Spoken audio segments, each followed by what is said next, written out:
What to make of Donald Trump's aborted deal of the century for Afghanistan?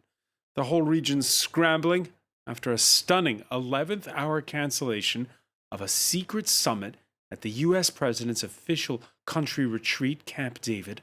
The whole region, along with policymakers and watchers in Washington, as they try to make sense of a bid to bring together a weak Afghan president who's up for reelection, a Taliban insurgency that's never stopped fighting, all under the auspices of a U.S. administration intent first and foremost on drawing down an 18-year presence there.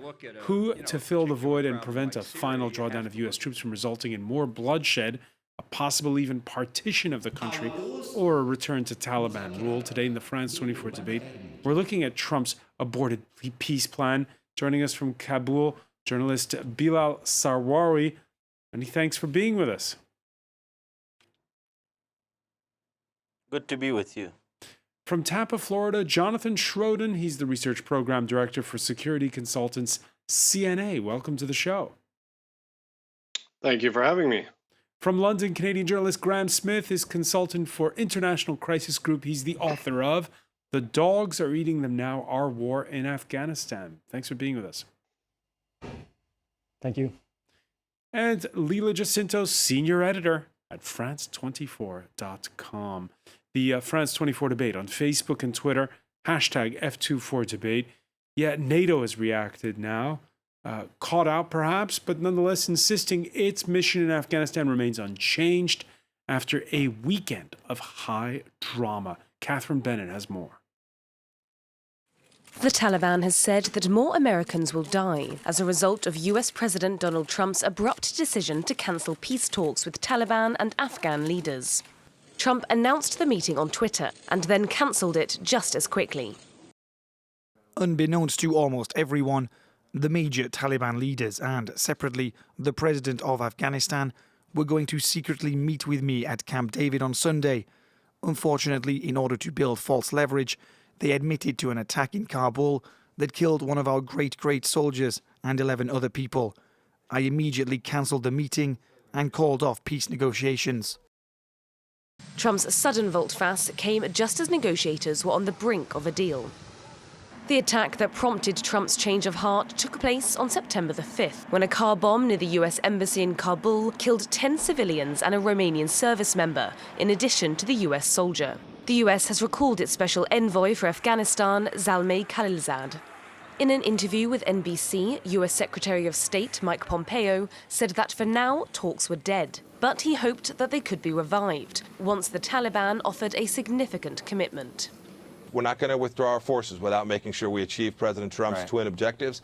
Any reduction in our forces will be based on actual conditions, not commitments, but actual conditions on the ground. It is unclear whether Trump will go ahead with a planned withdrawal of 5,000 troops in 2020. There are currently 14,000 US soldiers and thousands of other NATO forces stationed in the country, 18 years after the US-led invasion. Jonathan Schroden, why did he cancel that Camp David summit? Yeah, I mean, it's a good question. His ostensible reason that he gave in the tweets was because the Taliban have not agreed to reduce violence in the run-up to what would be the start of intra-Afghan negotiations once a U.S. Taliban deal is finalized. So if you take the president at his word, at face value with what his tweet said, it seems that he is looking to try and reduce the level of violence, and he was unsatisfied with the terms of the ceasefire conditions in the existing draft agreement. But there have been other U.S. servicemen killed since the start of the year. I think there's been 4 in the last 3 weeks. This wasn't anything, excuse me for being callous about it, out of the ordinary almost. Yeah, it's true that violence has really ratcheted up over the course of the last year, really, if not slightly more than that. But that's true on both sides. I mean, the U.S. has also ramped up its, efforts against the Taliban in what they call a military pressure campaign. Again, if I were looking at sort of the last week or so and what happened, the level of violence, I think, did escalate even beyond sort of the new normal, if you will, in so much as within the last 10 days, you've had the Taliban attacking 3 provincial capitals. conducting, a heinous suicide bomb attack against the Green Village in Kabul that killed that injured well over 100 civilians. There was another car bomb attack that occurred near Logar that got less news coverage, but injured pretty significantly 9 U.S. Special Forces members, and all of that in addition to the car bomb that killed the U.S. service member that you mentioned. So, yes, the level of violence in Afghanistan is high and has been sort of steadily increasing over the last year or so. But even within the last 10 days, I think the Taliban ratcheted things up another level. Leela Jacinto, that ratcheting up is what we've seen in conflicts all over the world. You're jockeying for position just before you sit down to the bargaining table. How do you explain this 11th-hour cancellation of that Camp David summit? Well, the New York Times did a report, and according to the Times, Trump's advisors were basically split by, there was John Bolton, the national security advisor, who was advising against this deal on one side, and there was U.S. Secretary of State Mike Pompeo and Zalmay Khalilzad, the U.S. special envoy to Afghanistan, who were pushing for this, which would lead to a U.S. troop drawdown. And apparently, the Bolton argument won. However, this is a lot of inside the beltway analysis of what's going on the ground, which tends to happen when the U.S. conducts its military campaigns. It's always, what's happening in Washington, who has the ear of the president. What also significantly happened was that a number of former U.S. ambassadors to Afghanistan actually wrote an open letter cautioning against this deal. So, so the September 5th attack was... So Donald Trump was listening to those former ambassadors? Right. And the slow build-up, actually, of all the words of caution, of all the advice of caution, actually caught up with Trump. Now, all I could say, because I am not in Trump's head, is, he dangled this Camp David carrot because he wanted some, grand gesture. And then ultimately, he just listened to the council drawing him away from this. That's really, as far as I can see, what was happening in D.C. Graham Smith, we're a little confused, especially because the manner clouds the issue. Saturday night tweets, one that broadcast to the whole world that Afghanistan's incumbent president, who's running for re-election at the end of the month, was among those due at Camp David. Yeah, using tweets to spill out your secret diplomatic strategy isn't exactly standard best practice. And frankly, the word that I'm getting from my colleagues in Afghanistan today and yesterday is that Trump was not fully honest, shall we say, that essentially the real reason why the Camp David summit did not occur was that the Taliban were not very interested in going to the United States and having their arms twisted at the last minute to get a better deal, when they were perfectly satisfied with the deal that was on the table, that they were ready to sign in Doha. And that deal was more favorable to them because... Well, we don't know what was in the deal because both the Taliban and the United States have been pretty careful so far not to spill out all the details. But what we understand is that over the course of about a year and a half, during a period of slow U.S. troop withdrawals, the Taliban were meant to do two things that they said that they would never do. That is to negotiate directly with the Afghan government, which they had never recognized in the past. They called it a puppet regime. And they were going to negotiate the political future of Afghanistan while U.S. boots are still on Afghan soil, which is the second thing that they had promised that they would never, ever do. And so both of those things are pretty significant concessions for the Taliban. And I think in exchange, what they wanted in Doha was some sort of big gathering. They wanted ambassadors from around the world to come and to their own location, to Doha. And they did not want to do this in the United States with President Trump looking on. All right, so Bilal Sawari, you've heard Leela Jacinto say it was Trump finally listening to his advisors, perhaps. You heard Graham Smith saying that it's a case of the Taliban getting cold feet. What are you hearing? Well, I think it's important to mention that these were talks between the Americans and the Taliban behind closed doors. The details of these conversations are really not, something that most Afghan politicians and even government officials know. I mean, we saw Zalmay Khalilzad negotiating, which was something that the Afghan government was not very happy about his way of conducting these negotiations. And as we have seen over the last 11 months or so, all sides are fighting for leverage. The American military, the American air power is helping the Afghan government in places like Kunduz and elsewhere. So this is very much a fight for leverage. However, what I can tell you from my own travels to places like Uruzgan, where I've met fathers who had lost 3 sons, for example, 7 years ago in an IED attack on the second day of Eid, or the father of a policeman who was killed the night before his wedding, they all said that we need a comprehensive ceasefire, that we really need peace more than anything else. But I think the irony was that when you had some of those, discussions between Taliban and some Afghan politicians and perhaps some government officials at the highest echelons of President Ghani's government in their own personal capacity, that veto power, I think, was with foreign envoys. And the Taliban really had a bigger say in who could attend and who could not. And one thing you really saw, tragically, I should say, the victims of this conflict were not there at that table.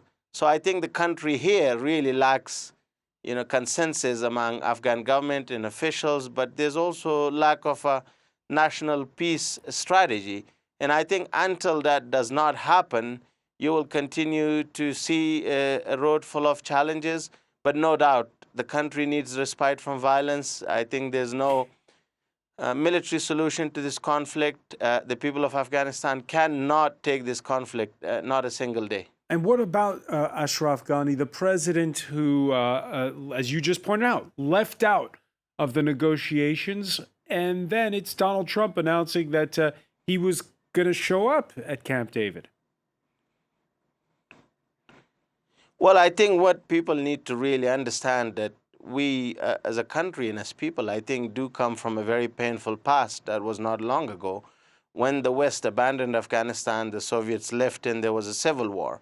So I think those painful memories are alive. And I think it's also the greatest misunderstanding of the Afghan psyche in this conflict. If you really remove the support that the Pakistani army and intelligence services have been given to the Taliban over the years, especially the Haqqani network and others, that is not to say that Taliban are not an Afghan reality, that Taliban are not Afghans, and that they should not have a share in power and in future government. So I think there's a lot of mistrust. From what I can tell you here, even people like the former president, Hamid Karzai, who was a staunch supporter of Ambassador Khalilzad's efforts, came out publicly castigating what he called a peace process that was controlled by foreigners. So there was a lot of secrecy and there was a lot of games being played behind the doors. And I hope everyone can learn a lesson from now on. And I hope for Afghanistan's sake that these doors for negotiations are opened quite soon, because that mistake was made in the earlier years when negotiations with the Taliban were refused. And look where we are today as a country. It's the most dangerous country perhaps here in this region. Bombs are going off, there are night raids, there are airstrikes, and the people of Afghanistan can really not afford a single coffin. They are really falling like a thunder on this society. Well, Jonathan Troden, you agree that if you want to do it again, you cannot have any more just the Taliban and the U.S. in the room?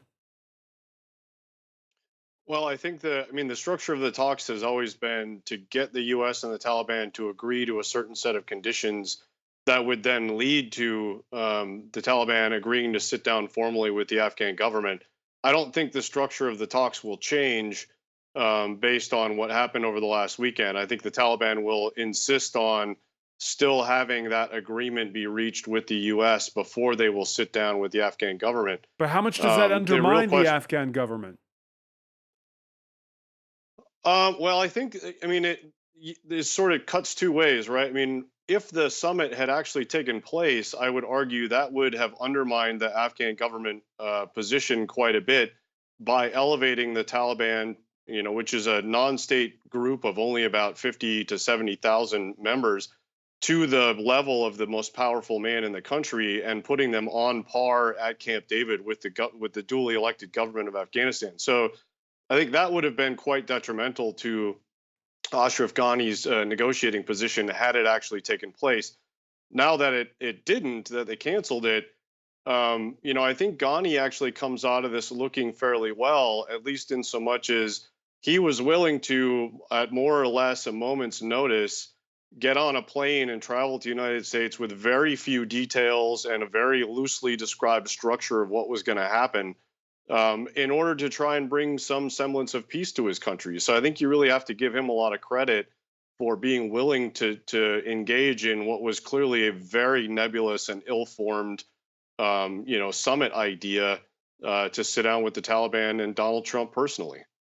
Graham Smith, again, it brings us back to why if it is nebulous as has just been described by Jonathan Schroden, why have this take place so soon? Why now? I mean, trying to negotiate peace now is always going to be better than trying to negotiate peace later.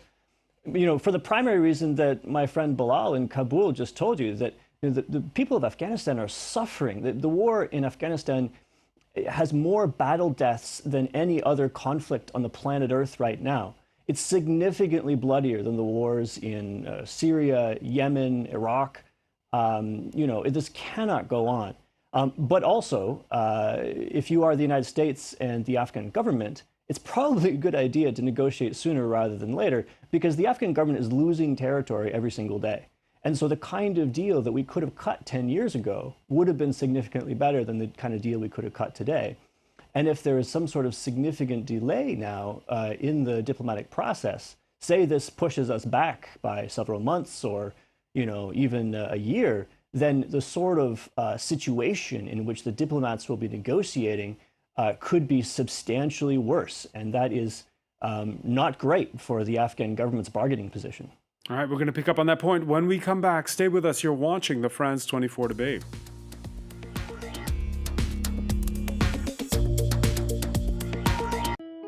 France 24, c'est la richesse de la diversité culturelle mondiale, avec un réseau de correspondants à travers la planète. En France 24 en español comunicamos a Latinoamérica con el mundo entero. روح مهنية شعارها واحد، حرية التعبير. هذه هي بصمة France 24. Africa on France 24 is about its people and their stories. Los ciudadanos nos cuentan cuáles son las iniciativas y las problemáticas que tienen en sus comunidades a través del programa Los Observadores. Eso los acerca aún más a France 24. Liberté, égalité, actualité.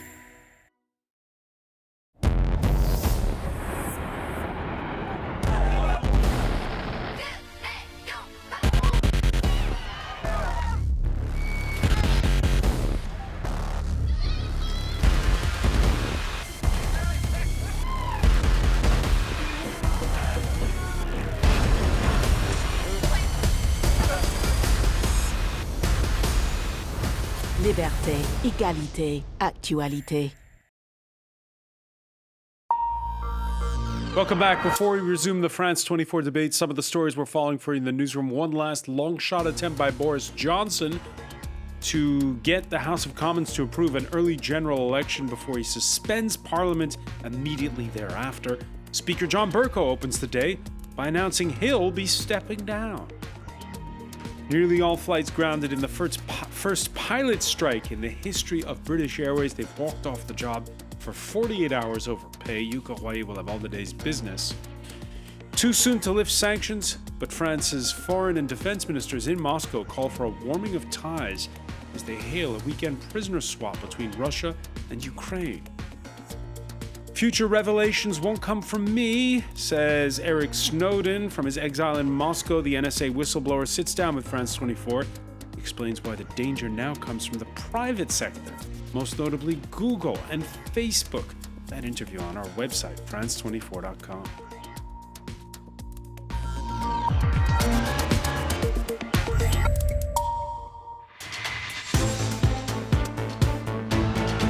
Welcome back, or welcome if you're just joining us. It's the France 24 debate, and we're wondering where to next after that aborted Afghanistan peace summit that was to take place at Camp David, the U.S. president's retreat outside of Washington, D.C. With us from Kabul, journalist Bilal Sarawi. Welcome back to Jonathan Schroden, who's in Tampa, Florida, Research Program Director for Security Consultants, CNA. From London, journalist Graham Smith, consultant for International Crisis Group, and France24.com's Leila Jacinto. This Monday, by the way, happens to be the 18th anniversary of the assassination of Ahmad Shah Massoud by al-Qaeda operatives, timed prelude to the September 11th attacks. The leader of the Northern Alliance was one of the very few consensual figures among those fighting the Taliban. Now, the number 2 of the country's ruling executive council, who himself is a candidate at the next presidential election, Abdullah, marking the day on Twitter on the streets of Kabul, citizens shrugged. On the streets of Kabul, though, you didn't see many people, and that is because, maybe you can explain this to us, Bilal Sarawi. Every year, the commemoration of Massoud's death is a dangerous event, it seems. Well, what we experience every year is the power projection by some politicians, and we see not supporters, I would call them really thugs, with weapons, shooting live bullets in a city of at least 6 million people, and carrying knives. This is not one group. I think many groups do it. And it's become sort of the habit, that people of this country, I think, also tolerate. Today, what was quite tragic, I must say, that one Afghan soldier from the Kabul garrison was killed by these guys who had lost a son in the Afghan National Security Forces. So the culture of impunity is prevalent. Then you had Afghanistan's best special forces trained to fight these complex attacks, on the street, trying to control that situation. So I don't think it's only the Taliban or the Islamic State. This country really has some major issues that it needs to sort out. I think as a nation, as people, Afghanistan is really failing on those fronts. But I was also speaking to a friend just before I came to speak to you, that a very powerful doctor was assassinated in the eastern city of Jalalabad. This is a guy who had been calling for better security in Jalalabad after a string of assassinations targeting doctors in that city. So I think Afghanistan is really struggling on many different fronts. There are many different challenges. Everyday life is fraught with massive amount of incompetency when you talk about government. Then take, for example, raids by CIA-backed Afghan units killing 4 brothers in that city. And I think all in all, I can tell you, speaking to many Afghans from different provinces in the last 5 weeks, including my own province of Kunar, everyone wants a comprehensive ceasefire. I think there's a lot of support, but it is now up to the Afghan government, up to the Afghan politicians, the Americans and the Taliban and others, especially Afghanistan's friends, to come up with a strategy that works. Remember something, the risk of Afghan National Security Forces breaking down is real. I've spoken to many Afghan commanders who have said, why should I be fighting on the front lines when the Americans and the Taliban have a deal? What do I do when I go back to my village? I have to buy that local insurance because the Taliban commander would be someone from that tribe. After all, they're people from those villages. So it's not an easy situation. And I think I have a lot of sympathy for the Afghan government, for President Ghani, although I have got no sympathy for Abdullah and President Ghani fighting over power between each other, which has been, I think, a very prevalent feature of this government that was installed by the Americans after the fraudulent elections that we had. But I feel extremely heartbroken on a daily basis the amount of Afghans getting killed, including Taliban. Because in Uruzgan, I met the father of a Talib who had 2 widows. 2 of his sons had been killed. One was a Talib, the other was taken and tortured and killed by government forces. So you really have to put those lives and the sufferings of ordinary Afghans into this process. That's now, all about foreign envoys and about Taliban sitting and the government officials not sitting. I mean, at the end of the day, it's about ordinary Afghans, as it should be. Or ordinary Afghans, as it should be, and citizens on the streets of Kabul. They shrugged at the motive for pulling the pulling of these talks, that killing of a U.S. Army sergeant, feeling, they say, ignored. Because one of their soldiers, presumably their general, was killed in a suicide attack at Abdul Haq Square, Trump called off the peace talks. So many Afghan army forces and civilians are killed on a daily basis, but they don't care about that. It's good that the talks have been cancelled. There should be intra-Afghan talks. People should be involved in them, and they should be informed about them. Jonathan Troden, your thoughts on what happens next and who can do what Bilal so desperately wants, which is something comprehensive where there really is a breakthrough? Yeah, so it's a great question. I mean, I completely agree with Bilal and others who have said that a ceasefire is, needed for the Afghan people. I mean, they are suffering terribly, and a ceasefire would greatly, reduce that suffering. However, though, I just don't see it as something that's going to happen anytime soon. I mean, when I look at the structure of these talks and, where the sides come together, I just do not see the Taliban agreeing to any type of comprehensive ceasefire while they're negotiating with either the U.S. or the Afghan government. And I say that simply because they are not a widespread popular movement inside Afghanistan. They are largely unpopular insurgent group. And the use of violence, the ability to attack into Afghanistan's cities from the rural areas that the Taliban control is a primary, if not the primary, mode of leverage that they have in any type of negotiation. And so for them to give that up, I just see as fairly anathema to what it is they're trying to do here via these negotiations, which is to arrive at some type of position that's on terms that are favorable to them. And do they smell blood here? That the U.S. government's real end game is pulling its troops out. It's not formulating a peace deal. Well, I don't know. I mean, a lot of people say that, and certainly Trump talks a lot about his desire to get the U.S. troops out of Afghanistan. But it's worth recognizing that President Obama, in the latter years of his presidency, spoke much the same language. I mean, he had a very strong desire to get the U.S. troops out and had announced a timetable to do that, and tried to do that. And yet he was faced with, essentially the same structural conditions that Trump faces now, which prevented him from ultimately withdrawing all of the U.S. troops from Afghanistan. And I think Trump is staring at the same problem, which is to say he may pull out the 5,000 or so troops that he authorized to go in when he became president in order to try and offer his political base some semblance of progress on that front ahead of the U.S. presidential election. But the remaining, 8,500 or 9,000 troops or so, a good chunk of which are there for the counterterrorism mission against the likes of ISIS, I don't think he's going to withdraw them anytime soon for the simple fact that ISIS is there, they're gaining in strength. The Taliban is there, they're gaining in strength. Al-Qaeda is still there with a presence. And for him to withdraw and open up the possibility of Afghanistan turning into what Iraq was for the Obama presidency, I just don't see him doing that and taking that risk to his personal legacy as president. Graham Smith, you agree?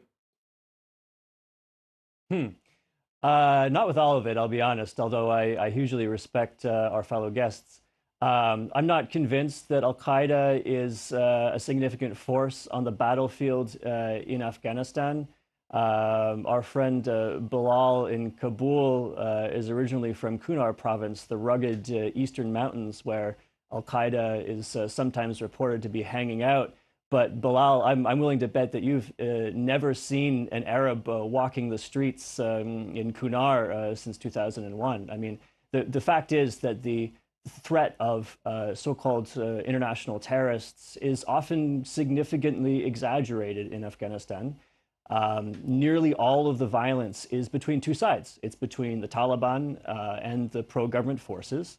About 2% of the incidents can be attributed to foreign fighters of one kind or another. You have some small Uzbek militant groups, a few Uyghurs running around, but really it's primarily Taliban versus government. And if you want to end the war, that's a place to focus, I think. And ultimately, we will have to get back to these peace talks. It could happen in a matter of days, or we could be talking about months or years. It's really unknown at this point. I do know that in Doha, Taliban negotiators are sitting around sort of waiting for the phone to ring. I mean, they have been pretty moderate in their response to the events of this weekend. We have not so far seen the sort of spike in violence that everyone was fearing as a result of Trump's tweets.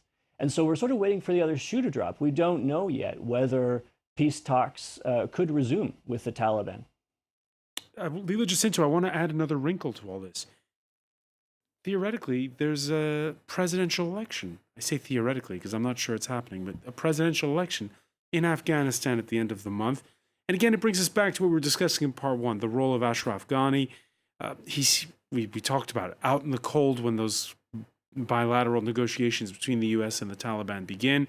Back in April, May, he stages what's called a Loya Jirga, which is these consultations, grand assemblies of different tribal leaders, of elders. Is he in the game?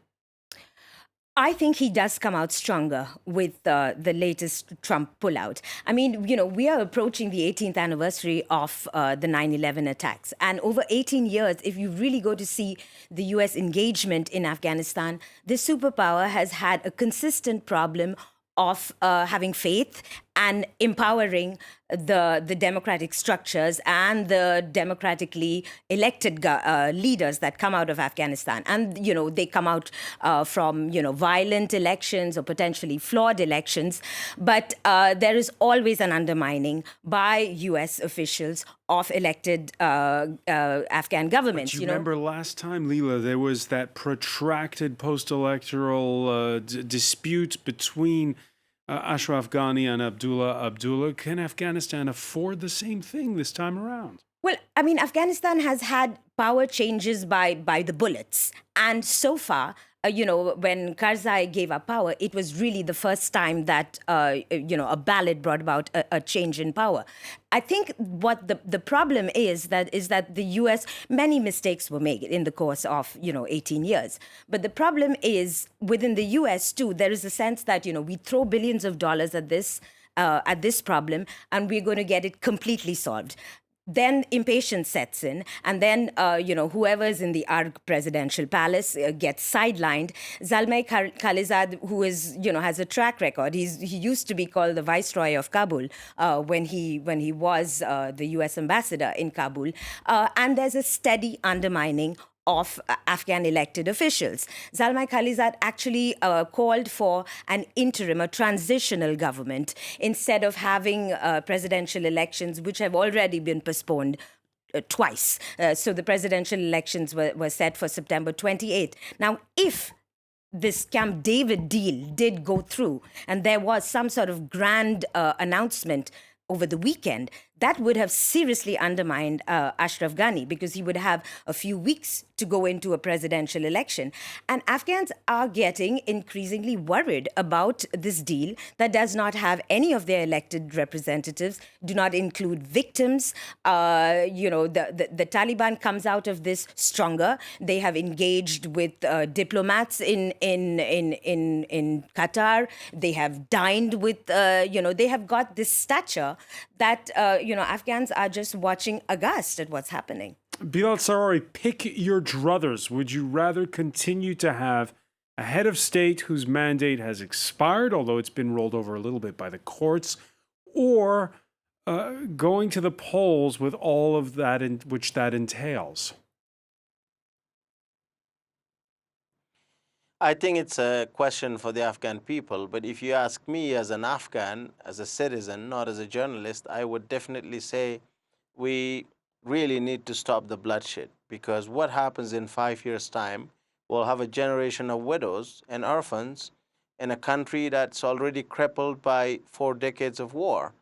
I mean, I really feel sorry for the father or a widow of a Taliban in Uruzgan or in Helmand, because that is the weight that falls on our society, and we'll have to deal with that.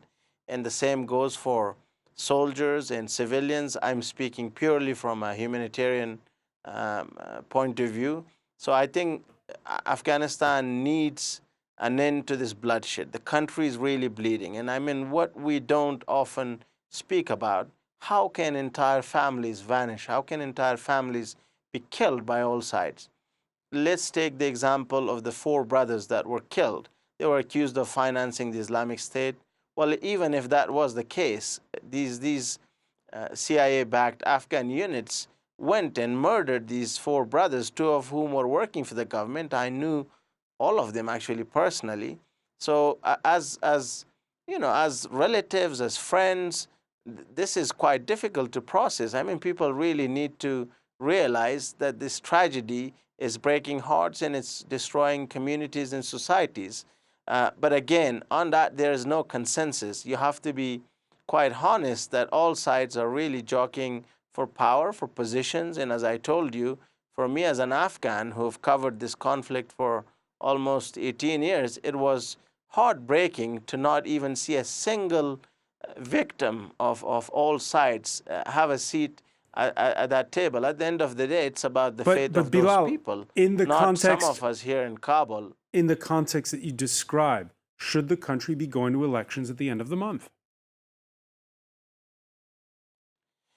Well, looking at the current security issues, looking at the fatigue that people have with politicians and what happened after 2014, the threat that the Taliban have issued, the political instability that there is, I think the country should really prioritize peace. But if that does not happen, then Afghanistan, I think, should have a fairer election. And I also think the international community is not innocent in this. They have always accepted quite a fair amount of fraud and over the last, let's say, 18 years or so. And we have just gone ahead with that. So I think some of those mistakes needs to be corrected. And let's wait and see. I don't think anyone can predict. Let's wait and see if the people of Afghanistan will be willing to go out and take all these risks and elect a new president. That can be anyone. Obviously, President Ashraf Ghani and Dr. Abdullah, the 2 main and leading candidates, are incumbents. The state resources are there. You know, I will not go into those details. But once more, what I cover and what I get disappointed with every morning and every night when I go to bed is the tragic, you know, incidents killing Afghans. And there's that culture of impunity. No one is being held accountable. And as I'm speaking to you this morning, when the district of Khwajagar was attacked by the Taliban in the northeastern province of Takhar, I spoke to a father who had lost 2 kids this morning, and there are no names for victims anymore. I mean, we are only looking at these incidents and numbers, and unfortunately, the country is getting used to these incidents as an accepted fact of life. And why should that be happening in 21st century? Why should there not be a better plan implementable by everyone? Why should Afghans not be able to go on ahead and carry on with their normal lives? With their normal lives. We're almost out of time. Jonathan Schroden, how much will Afghanistan be an issue on the 2020 U.S. presidential election campaign trail? Quite frankly, I don't think it will be a very large issue. You know, in the 2016 election, it was barely mentioned by either side. I think if Trump does pull out a number of troops, the 5,000 or so that he's rumored to want to pull out ahead of the election, it'll give him a talking point that might resonate with his base. But there seems to be broad, actual bipartisan consensus that the U.S. needs to find a way to get out of Afghanistan. And so as a point of debate between the 2 sides, I don't think they're actually that far apart. And so I wouldn't expect it to play very heavily in the U.S. election this fall. Graham Smith, you agree? Yeah, I agree. I think that both the Republicans and the Democrats want to get out of Afghanistan. That's not going to change. What really scares me is that, this stumble right on the 5-yard line, as it were, right on the brink of these historic peace talks, might mean that, the inferno of violence continues. And, 2019 could set a new record as the most violent year in Afghanistan's history for the last 40 years. Eva Jacinto? Will it be an issue in the U.S. elections? No, I agree with everybody. But in terms of insecurity, I think the only way forward is to strengthen the hand of the Afghan administrations, because ultimately it's the Afghan security forces who have to maintain order. And by that, I mean police forces, army services, and, these mixed messaging that came out of these current negotiations, which is, giving the Taliban the upper hand in these discussions, sent messages to Afghans who, should have been joining the army, should have put their security in the hands of the security services. It threw everything for a toss. So I think we could, restart and press reset now. All right. Many thanks, Eva Jacinto. I want to thank Bilal Sarari in Kabul, Jonathan Trud for being with us from Tampa, Florida, as well as Graham Smith in London. Stay with us. It's time now for Media Watch.